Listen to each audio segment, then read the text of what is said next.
today is going to be a very interesting day.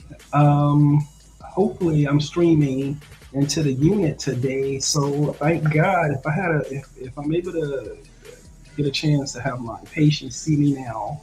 I mean, this is really accomplishment for us. We work very hard for this. I want to be able to bring my patients more information about their treatment. And so every day at noon, I'll be teaching the medical students and other students. And so of course, we have a student program here. And I think I can use this as the streaming as an opportunity to um, start to teach the medical students and other students more about the disease processes and have the patients listen in on it. So this discussion now is more oriented towards the medical students and it's from the medical perspective. And so we're going to talk about the molecules, the receptors, the pathways, the things like that, the molecular biology underneath the science. And as a patient, you get a chance to listen to this, you know, and what happens at the molecular level is amazing, that's why you see me very interested in these things. And so for the first time, I get a chance to really get a chance to verbalize what it's like internally, what it's like to do this type of work. Psychiatry is very complicated because everything is what you're interpreting and how you're reading things and stuff. And so we're just trying to do a better job, So if my patients can hear this, hey, we've gotten a victory today because I'm going to be bringing you more of the medical education this way. And also, you can go to my YouTube site podcast, Read Matrix. The matrix is your ego. And the ego is the structure that basically contains your consciousness and interprets everything for you. So, my goal is to sort of help people deal with their mental health issues by learning to manage your ego and also how to escape your ego. So it'd be interesting to talk about many of those things. So the subject is primarily directed towards the students. But if my patients have any questions, I believe I set up a way so that you should be able to ask questions. If not, then hopefully I'll have it set up next time. But I do want my patients to be able to ask any questions you want. And I'm doing this for you. I want to be able to give you more information and to empower you as much as possible. Another thing, I'll be opening up in the process of opening up a walk-in clinic on the first floor at Jackson Park on the Stony Island side. So hopefully I can get it running between 8 in the morning to 8 in the afternoon, 7 days a week. So we're in the process of working on that. So hopefully that way, if you need me or contact at all, you can just come to the hospital in a walk-in clinic and be able to gain access to me right there to get refills or whatever you need from there. And also, I should be able to do direct admits from that point also. So I can get you medically cleared and things like that in my outpatient clinic, and then simply have you schedule a time to go through the emergency department, schedule a time to enter the emergency department, be evaluated, and then enter the unit. We're also later this month, we're going to open up an online clinic. And so I'm going to have all my patients register online so they can be getting direct contact with me. So hopefully just one button and I pop up on the screen, something like that. I'm trying to continue to eliminate the barriers between me and my patients. And so you can always get in direct contact with me. And you have my number anyway, 708-873-9059. If you're my patient, please feel free to call me at any time. And so the online clinic is going to be a innovation in this space because we're going to be doing focusing on medical clearance from the online platform. And so you should be able to get all of your evaluations. If it's not an emergency issue where you need to go into your emergency department, you should get all your evaluations and assessment online, and then I can help you get to the hospital you want to go to. So that our online clinic is going to be coming online soon.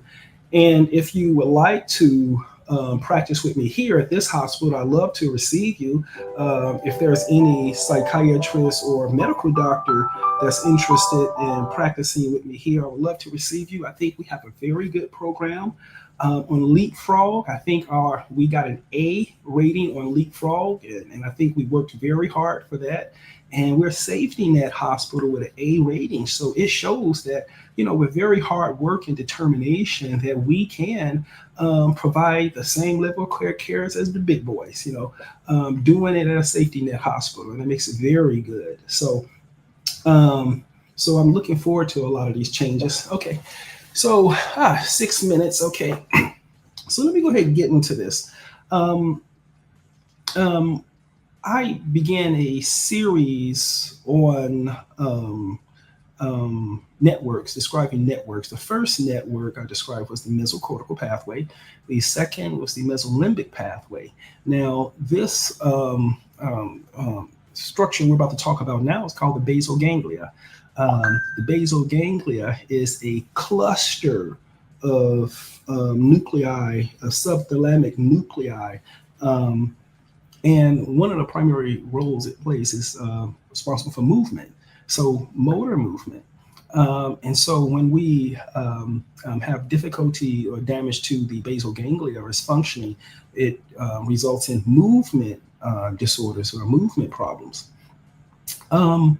The basal ganglia is a highly dopaminergic neuron system. Death of the dopaminergic neurons actually lead to the dysfunction. So I have one of my idols, Muhammad Ali, and I'm sure you know about him. He was a famous boxer, and he developed Parkinson's disease, right? Seeing as a child, seeing how magnificent this man was, it's absolutely amazing. How much of a strong personality he was, it was sad to see him at an early age, around 30, start to develop symptoms of dementia. And it got, his Parkinson's dementia got pretty bad. So I'm going to try to link the functioning of the basal ganglia to, for the students, I'm going to try to link the functioning of the basal ganglia to Muhammad Ali. So hopefully I hope you remember this content. Okay, so here, so I looked up here on this AI search engine. Okay, how many punches to the head do you estimate Muhammad Ali received during his professional career? How many punches to the head? 29,000? 29,000 punches to the head.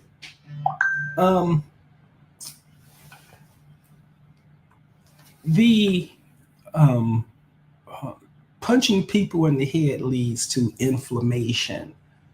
And the inflammation isn't good. The problem with inflammation is it causes the blood-brain barrier to become porous. When the blood-brain barrier becomes porous, then all the content in the serum enters the cerebrospinal fluid. Now the machinery doesn't work at all. So if the nerve fibers cannot operate because there's debris in its field and things like that, then it presents like glitches and things like that. So it presents with confusion and disorientations, altered mental status, diminished sensorium, lack of awareness of environments, things like that. So can you imagine 29,000 punches? And this is someone who's trying to hit you as hard as they can. There's somebody hitting you at the full. These are strong men hitting your brain. And so those are different type of punches. Those are not everyday punches. And so you can imagine the recurring bouts of inflammation and then the accumulated injuries that would occur over time. The basal ganglia is located deep within the structure of the brain. So if I can give you, let's see. Okay. So here's Wikipedia, here's the brain here, and it's this collection of subthalamic nuclei. And look where it's positioned. Right here's like the stalk, and it's here in the deep structures of the brain. Let me see if I can show you the inner surface of a skull.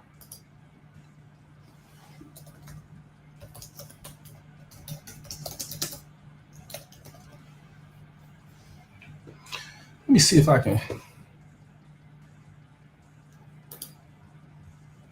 Okay, yeah, here.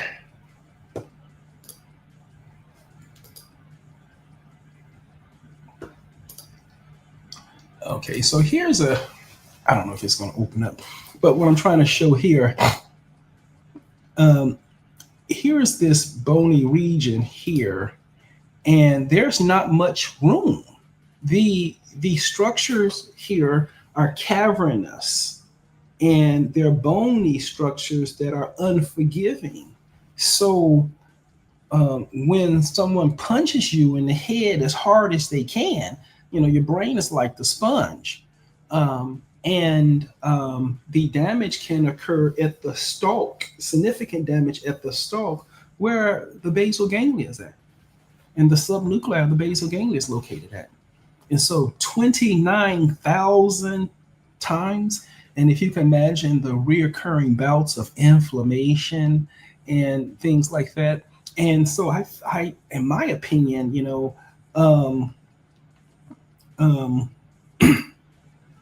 the mechanism of injury for his basal ganglia was likely due to traumatic brain injury.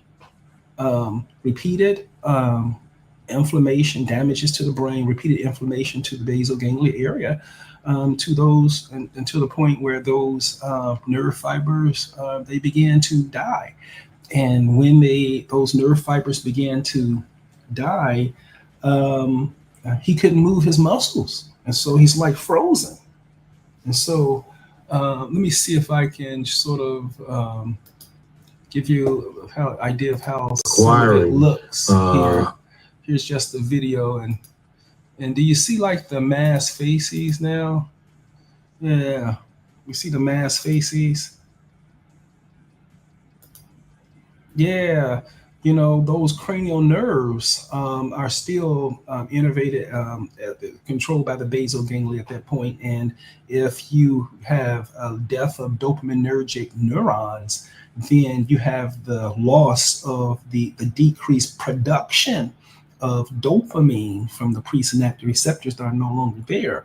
And if you get decreased production of dopamine, then the entire dopaminergic network is hypoactive, and therefore the movements are hypoactive. And we describe this as a psychomotor slowing or as a psychomotor retardation or something like that. So you can see here how the champ is, he's gone through some brain changes. And let me see here. Let me see if I can answer any questions at this point. Okay, great. Okay, Dylan, you have some pretty good questions. They're so in depth. I don't think I know the answers to those in-depth questions. Let me see here. Okay, let's see here.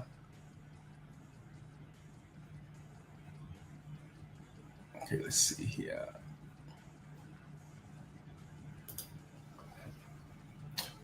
Hey, iHash, thanks for the question. What treatment approaches are available today that Ali did not have access to? Newer generation of medications that are more specific for targeting the networks. Newer medications. I don't want to go through those now. I don't want to get the students all mixed up. Okay, great. Felipe Ferlin. Felipe Ferlin all the way from Brazil, a little small town called Rio Claro, huh? Can I think of instead? Okay. Right. And so it's hard for Felipe is saying he's a developer. It's hard for him to think about 29,000 punches over a certain period of time. He think of it in terms of a flow punching rate.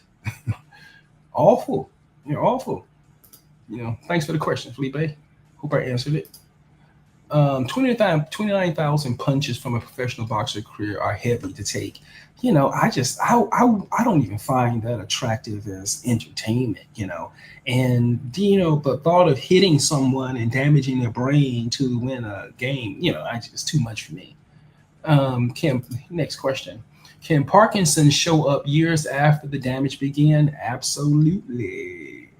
Absolutely. It's thought that the Parkinson's is sort of the brains, the cells are die because of the buildup of, I think, tau power products or something like that, intra-inclusion bodies that build up to the point where it pops the cell wall and the cell die. So you have the buildup of debris inside of those cells in the area of the basal ganglia that actually result in the death of the brain cells. And we'll go through that mechanism a little bit later to show you how it does it. And then I think for HERES, with the CHAMP HERES, inflammation, repeated about for inflammation. Now, when those brain cells die, they don't come back. And so I wonder if the area is insecure, meaning I think the blood-bearing barrier in the areas where you have damage may be, I don't know, I'm not sure if the blood-brain barrier can be repaired in those areas. So I think that you're going to constantly deal with altered mental status and mental status changes secondary to the inflammation. Okay. Can Parkinson's show up years after damage again? Yep. Okay. Next, Mohammed. Is Parkinson's always caused by trauma, or can it happen without head injuries? The mechanism for Parkinson's is basic, is the buildup of the inclusion bodies that result in the cell death. But in this case with Muhammad Ali, I'm thinking that inflammation played a role in it also.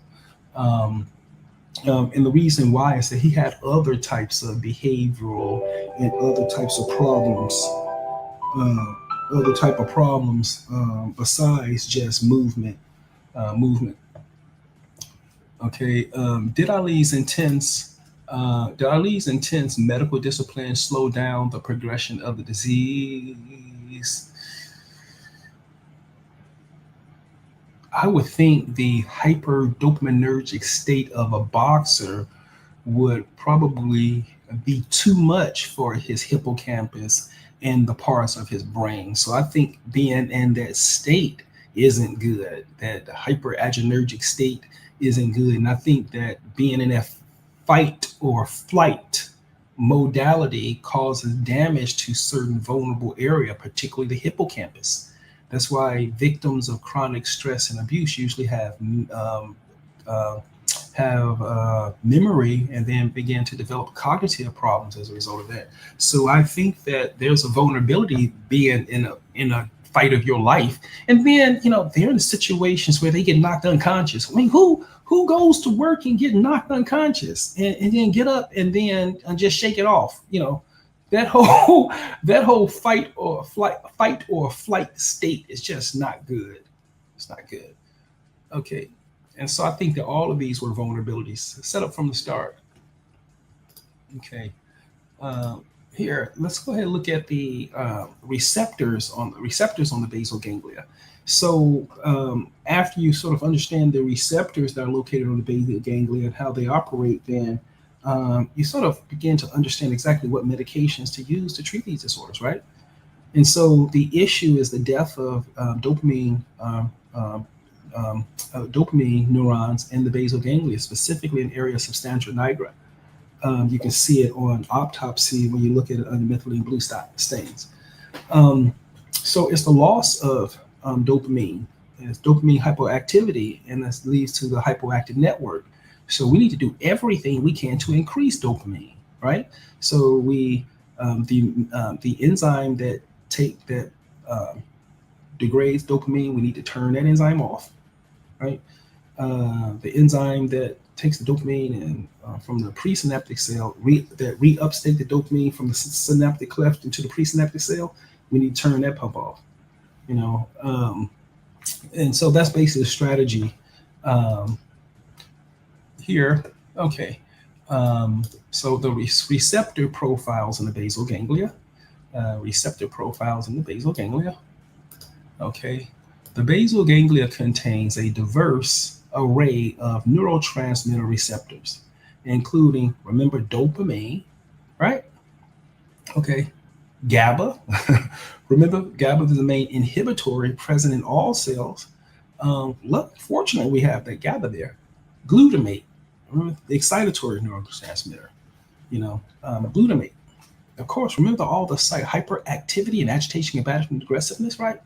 And remember, we give benzodiazepines, Ativan, IM, to activate glutamate to sort of reduce the psychomotor agitation, combativeness, and aggressiveness. Remember we do that?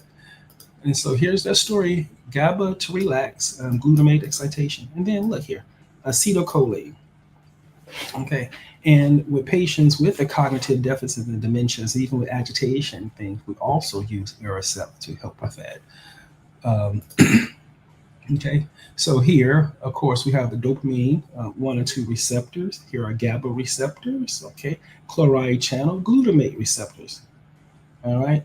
Okay, here's the acetylcholine receptors, and these, have additional receptors. Okay, and so um,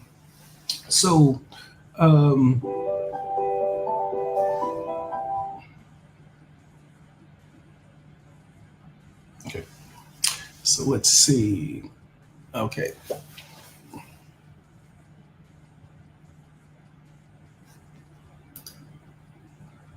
Okay, here's another question here. Hi, Umber. Okay, are there any treatments in the works to protect dopamine neurons in high risk people like boxers? I don't think I don't think that's how they go about developing pharmaceuticals. You know, avoidance would be the solution. Avoidance would be the solution. Okay, let me move to the next question, next issue. Okay, here, let me just review Parkinson's dementia real quick. I just went on Wikipedia just to get some general stuff. Here, Parkinson's disease dementia is a dementia associated with Parkinson's disease. That sounds circular to me. Together with dementia with Lewy bodies, it is one of the Lewy body dementias characterized by abnormal deposit of Lewy bodies in the brain. Okay, let me see the Lewy bodies. These are the inclusion bodies I was describing. Lewy bodies are inclusion bodies, abnormal aggregates of proteins that develop inside the neuron affected by Parkinson's disease. The Lewy body in the Lewy body dementias and in several other disorders, such as multiple system atrophy. All right, going off to other section. So here are the inclusion bodies that build up inside. It's like the debris that builds up inside of the neuron, and I think it like piles up to the point where it can actually disrupt the membrane, the cell wall, because of them. Now, these you pick these Lewy bodies up, or now the Lewy bodies are also present throughout other cells within and other parts and tissues within the brain. So simply because the Lewy bodies are present in a cell, that doesn't mean that it's going to have that detrimental effect of destroying the cell. So they're not sure. So when you look at how widely Lewy bodies are spread throughout the body, it's not sure exactly why some areas, particularly basal ganglia, degrade sooner. So it's not really clear why it's vulnerable to the basal ganglia. Basal ganglia is vulnerable to these inclusion bodies. Here, okay, the defining proteins component of Lewy bodies, the alpha. Alpha forms the aggregate. Okay, so they're shown.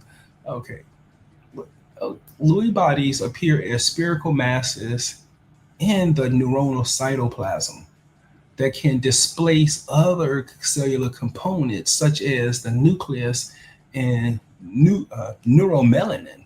So yeah, this is what I was describing, is that this is like the debris if you think about the neuron as a molecular factory, then this is all the debris sort of piled up, and it can get so large. I didn't know it could actually displace the nucleus. I didn't know the pile got that big. As you can see, it can sort of rupture the wall. Um, a given neuron may contain one or more Lewy bodies. Okay, so I can see how you can see how that can destroy these cells. Okay, let me see here.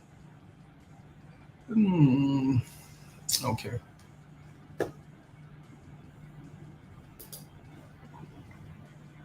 So the if the Lewy bodies are destroying the dopamine producing cells, then that means that there's going to be less dopamine produced. And so the overall network is going to be hypoactive, which means the person is going to have psychomotor slowing and retardation, and they're not going to be able to move as much, right? Won't be as spontaneous. And so the goal is to increase the amount of dopamine. So we have to stop the dopamine from being broken down. We have to stop the dopamine from being retaken back up into the cell. And I think we have to also try to produce more dopamine. So carbidopa levodopa is a medication that's very helpful. And here it is. And let me just explain how this medication combo works. Very interesting. It's a lot we'll go through to try to get the drug to that target. Carbidopa levodopa is a combination medication used to treat Parkinson's disease. Its effectiveness relies on separate mechanismal actions of its two components. And this is very interesting stuff. Okay, so here's levodopa's role in dopamine synthesis. Here's carbidopa's role in optimizing levodopa's delivery. Okay. Dopamine deficiency in Parkinson's. Parkinson's disease is primarily caused by a depletion of dopamine in the brain. Right. That's what we said. Levodopa crosses the blood-brain barrier. Levodopa L-dopa is a precursor to dopamine that can cross the blood-brain barrier, unlike dopamine itself. And you see where I put my patients on those multivitamins and things like this. I want to make sure they have all the precursors to it. Sometimes they may be malnutrition to the extent where they don't have precursors. Okay, next, conversion of dopamine. Okay, once inside the brain, levodopa is converted to dopamine by the enzyme aromatic LAAD. Okay. Okay, also dopa decarboxylase. I recognize it as dopa decarboxylase. Replenishing dopamine stores. That is when the neuron, when the brain, the cell body starts to produce more of it. This conversion replenishes the depletion of the dopamine stores in the brain, helping alleviate the Parkinsonian tremors. Okay. All right, and so here's the levodopa component. Let's look at the carbidopa's component. Carbidopa's role in optimizing the delivery of levodopa. Again, preventing peripheral breakdown. When levodopa is administered alone, a significant portion of it is converted to dopamine in the periphery. That is outside of the brain, but you want dopamine in the brain, outside of the blood-brain barrier. You creating dopamine outside of the blood-brain barrier, outside of the brain, before it can reach the brain. This peripheral conversion of L-dopa leads to side effects and reduces the amount available to the brain. Okay. All right. So carbidopa inhibits the enzyme in the periphery. Carbidopa inhibits the enzyme dopa decarboxylase in the periphery, preventing the premature breakdown of levodopa outside of the central nervous system. And more levodopa reaches the brain. By preventing peripheral conversion, carbidopa ensures that a high percentage of the administered levodopa reaches the brain, and the brain can be converted into dopamine. Okay, we got that. Okay, great. So the um, inclusion bodies build up to the point where they can destroy the cell. Fewer cells, fewer dopamine, and so we have to use the tool to increase the amount of dopamine in the interest and amount of dopamine in the synaptic cleft. Okay, let's see. And I think, okay, yeah, let me look at dopamine. This is the production increasing the amount of dopamine. Let's look at dopamine metabolism real quick. And then I think I should take some more questions for you right there. Okay. Dopamine metabolism in the synapse is primarily involved is reuptake into the presynaptic membrane, like we said that, neuron, okay, or degradation by MAO and COMAT. That's it. There they are right there. So those are the two enzymes that can break down and metabolize carbidopa, levodopa, dopamine. Okay, so if that's it, okay, I don't want to go too long. It's 31 minutes so far. I don't want to go too long. Okay, so if does anyone else have any questions at all? Just let me know. Um, let's see here.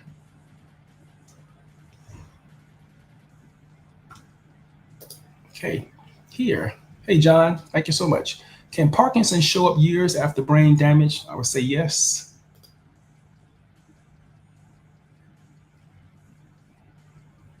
Is Parkinson always caused by trauma, or can it be caused by head injury? So Parkinson's is caused by the buildup of the intra-inclusion bodies that end up killing the cell and results in a decreased production of dopamine that makes the entire dopamine network hypoactive, and therefore makes the person very slow moving and immobile. So that's the mechanism of Parkinson's based upon the intracellular inclusion bodies. But trauma creates damage and inflammation, and through, just like with Muhammad Ali, I believe there may have been a combination of both. It may have been the trauma with the presence of the intra-inclusion bodies in that area that all came together that created so much inflammation that his basal ganglia and those parts started to die off, and he started to get the symptoms. So the trauma would be a traumatic brain injury, creating the damage that way. So that would be a different diagnosis. It would be a traumatic brain injury, not Alzheimer's. But the symptoms are not Parkinson's. But if it were a traumatic brain injury with the movement part, then it's Parkinsonian-like symptoms, but it's caused by traumatic brain injury. Okay, next question here. Thank you, T-Jam. Did Ali's intense mental slow down progression? I think it did. Umber. Okay, I think that's really. I think I'm going through the same questions. Okay, so that's it on my presentation on the basal ganglia. I hope it's helpful for everyone. Otherwise, I'll see you guys tomorrow. And for my patients, I hope you guys saw this. And if you did, I hope this is very helpful for you. If you have, go to my podcast, Read Matrix, and you can get the link to these. I'm going to start sending you guys the link to these videos, and I'm going to try to use this format to give you as much information as I can and make it accessible to you. So it's a pleasure talking to everyone. Thank you so much, and I'll talk to you guys later. Take care, guys. Read out.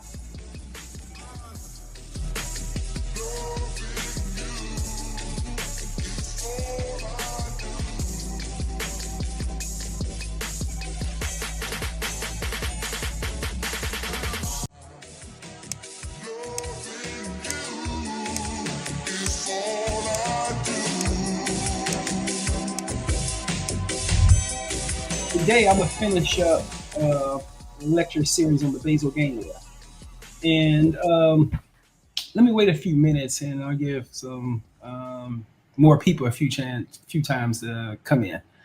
And we had a chance to look at almost everything, a lot of these networks, and let me just review them quickly. Let me try to find it YouTube.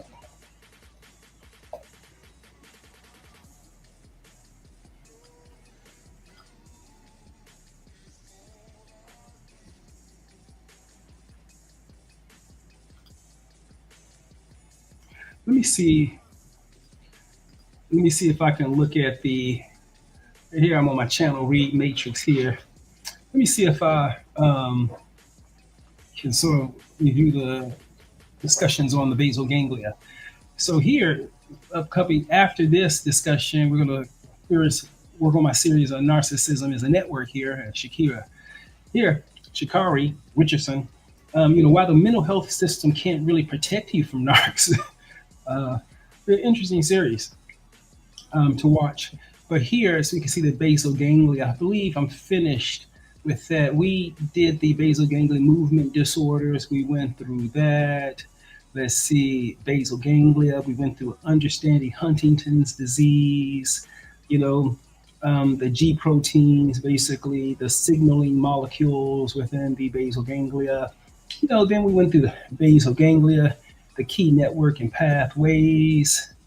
Okay, breaking down the basal ganglia again, Muhammad Ali and Parkinson's disease. Okay, anything else with the basal ganglia here?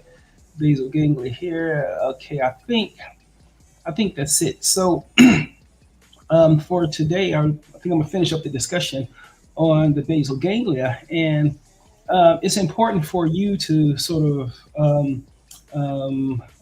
adopt this um, um, behavior into your continuing medical education journey. So, after you study these particular areas, then I usually do a literature review on it to try to get a good idea of what's the most current research out there, what they're saying and things like that. It's a very interesting thing to do. And I'm going to show you how to do it very quickly, and it's not going to take much time. So, and this is how I'm going to stay up on what's going on. And for us, for now, I'm simply going to use a free resource. I'm going to go to simply Google Scholars. So let's get it in, okay? So here, let me just go here to Google Scholar. All right. Basic stuff, okay?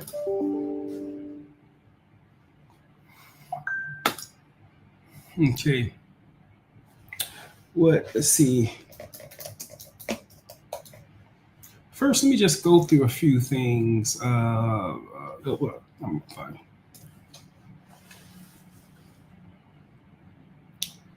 Okay, so let's see here.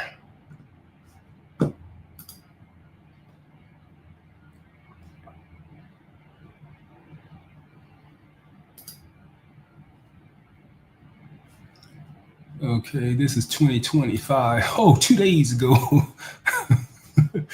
Oh, they get it in 3 days ago. I mean, this is the most current, huh? Neuronal intranuclear inclusion disease complicated by acute middle cerebral artery infarction. Remember, we were talking about those inclusion, but those inclusion bodies and things like that. Let me see. Let me see what they're talking about here. Sounds interesting. Neuronal intranuclear inclusion disease complicated by acute. I didn't know there was a disease. There's a new disease. Oh, no, let me back up out of that. Let me back up out of the new disease section. Okay, I just want basal ganglia stuff. Statistical network models for flexible behavior. Finally, we will present our recent network modeling neuromodulation in the cortical basodhalamic thalamic loop during the flexible motif generation. Okay, whatever that is. Dynamic modeling the hippocampus basal ganglia interaction for septal navigation. This stuff's interesting. Forest disease. Okay, new diseases again. Diabetes. Okay, yeah.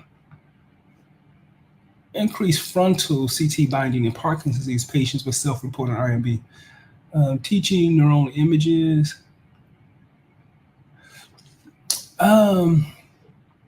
Maybe I need to sort of narrow my search down. Okay, related searches. So we went through, did we go through stroke? Okay, thalamus. We went through motor because we went through the networks, frontal basal ganglia, basal calcification, hemorrhage. Okay, let me see here. Basal ganglia. What is this cortex? Let me see basal ganglia stroke. Providing explicit information disrupt implicit motor lesion after basal ganglia stroke.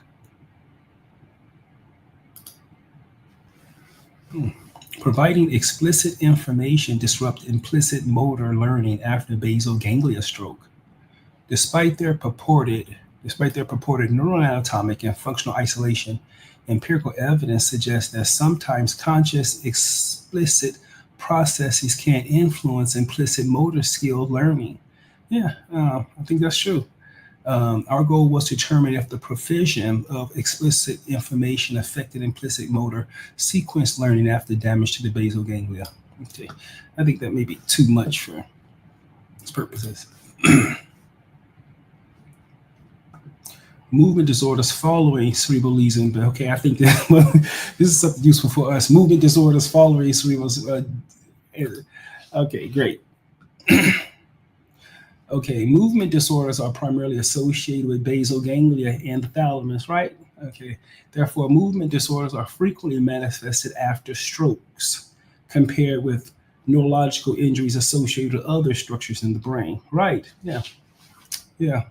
Overall clinical features such as types of movement disorders, the time of onset, and prognosis are similar with movement disorders after stroke or other structures, right? Great. Dystonias and choreas are commonly occurring post-stroke movement disorders due to basal ganglia circuits. And these disorders rarely present with tremor. Okay. Hey, this is great. This is really interesting. Okay, here, rare movement disorders, including tics, restless leg syndrome, and whatever that is, can also develop from a stroke, right?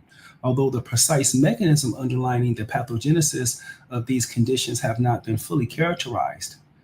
Disruption of the cross-sections between the inhibitory and excitatory circuits. Remember, the inhibitory, the direct, and the indirect pathway circuits resulting from vascular insults are proposed to be the underlying causes. So basically, interrupting of any of the pathways through the stroke is what causes the movement disorder. And I guess where is interrupting that? GABAergic and dopaminergic systems play a key role in post-stroke movement disorders, right? Yeah, the basal ganglia primarily dopaminergic, but have a lot of GABA receptors.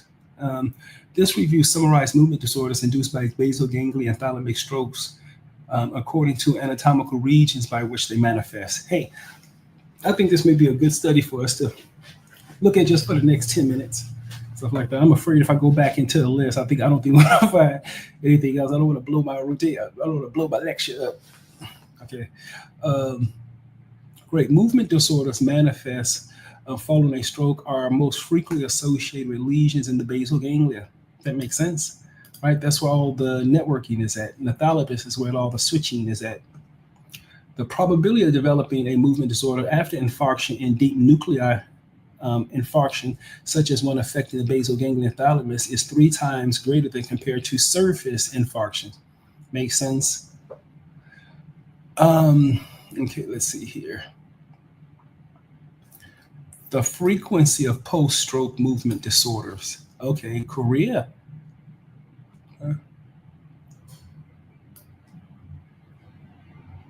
So both of these studies basically ranked the type of disorders in the same order. I guess this Ecuador stroke study didn't involve these other things, but look, chorea here, right? The rapid or sudden jerky movement. Dystonia, interference with the chorea is more like if you interfere with the intermediate pathway, or was a direct pathway for the chorea seen as Huntington's disease, and it's the injury to the direct pathway. Just check that out. I don't want to be getting mixed up, but I think it's injury to the direct pathway. Okay, the dystonia, I guess the indirect pathway, one of those limb shaking, myoclonus, stereotypic movements, asterisks, tremors, that dysarthria, Parkinsonism, which is a range of sort of like slow moving symptoms. So this post-stroke movement disorders in the basal ganglia resulting in a range of movement disorders, highest being chorea and dystonia. Functional anatomy, here's that circuit again. Here's the circuit again, guys. Yep, same circuit, inhibitory, excitatory, inhibitory, the basal ganglia. Let's see if they have anything else here. Common reported movement disorders occurring after stroke. Okay, okay. Onset career. Here's the same. Here's the same pattern here. Okay, look, career acute. Okay, but I remember going through this in neuroanatomy. And here it is again. And some after all these time, I still don't think I'm gonna memorize it. But here, located over in these sections. Yeah, memorize it, guys, for your USMLE step 3. Okay, hyperkinetic movement disorders. Right, yeah, hyperkinetics. Okay, remember the one similar to Huntington's disease. The hyperkinetic movement disorders have been described on the basis of basal ganglia modeling. Yeah, typically lesions in the substantia nigra, I think at STN, and decreases the excitation of the basal ganglia output and consequently reduces thalamic input. Yeah, you can go through that circuit. GABA and dopamine systems might contribute to post-stroke movement disorders. Of course, those are the neurotransmitters that run our systems. However, hyperkinetic movement disorders are relatively rare when the basal ganglia are markedly damaged. Yeah, if it's markedly damaged, then they're like things to be shut off. Involuntary movements arise after basal ganglia infarction, typically results from clearly defined lesions. Okay, great. Let me see here. Okay, the types of movement disorder. There's the chorea we were talking about. Okay, the dystonias we were talking about. Yeah, minus clonus. And so let's go into more descriptions of these tests. Let me see. And I didn't want to go too much into this, but I did want to let me go through one more briefly. And for the students, I'm just going to encourage you when you study this stuff. Right now we're like 13 minutes, and so I think you can go through like five, 6, or 7 really good studies just briefly to just get yourself familiar with what's going on out there. And I think it'll be a good idea to start doing it as you go on with your studies, because I think this the research and studies very useful in keeping you up to date and your learning and remembering things like the neuroanatomy and things like that. Patients with stroke confined to basal ganglia have diminished response to rehab efforts. So strokes just confined to the basal ganglia, okay, may cause persistent corticothalamic basal ganglia interactions. Let me just see this briefly. Okay.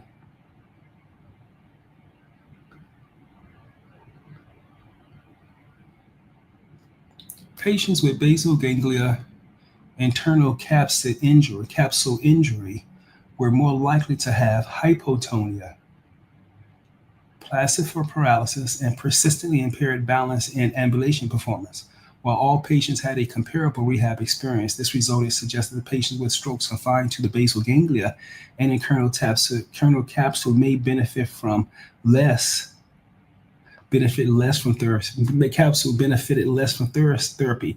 Isolated basal ganglia strokes may cause persistent corticothalamic basal ganglia interactions that are dysfunctional and impede interactions. Wow. Okay. So strokes that are defined within the basal ganglia internal capsule may make it more difficult for the patients to have some degree of rehab because I guess the hypotonia it produces. Okay. Systemic review and meta-analysis of word production abilities and dysfunctions in the basal ganglia. Okay. Yeah. Word fluency. Yeah. It'll be interesting to test word fluency in basal ganglia. Oh, wow. Basal ganglia small vessel disease and Parkinson's disease. So testing word frequency, systemic review, and meta-analysis of word production abilities in dysfunctions of the basal ganglia, such as stroke, small vessels disease, Parkinson's disease, and Huntington's disease. And what's the benefit? Yeah, I think you have to pay for this. Yeah. Get your hopes up high. Just stay in the free section. Okay, alterations in functional connectivity in stroke patients with basal ganglia damage and cortical impairments. alteration in functional connectivity. Wow. Okay, cognitive deficits following stroke and basal ganglia. Hey, just look at that. The objecting to examine. Okay, I'll accept the cookies. Objected, examine the effect of stroke in the basal ganglia on cognitive functioning.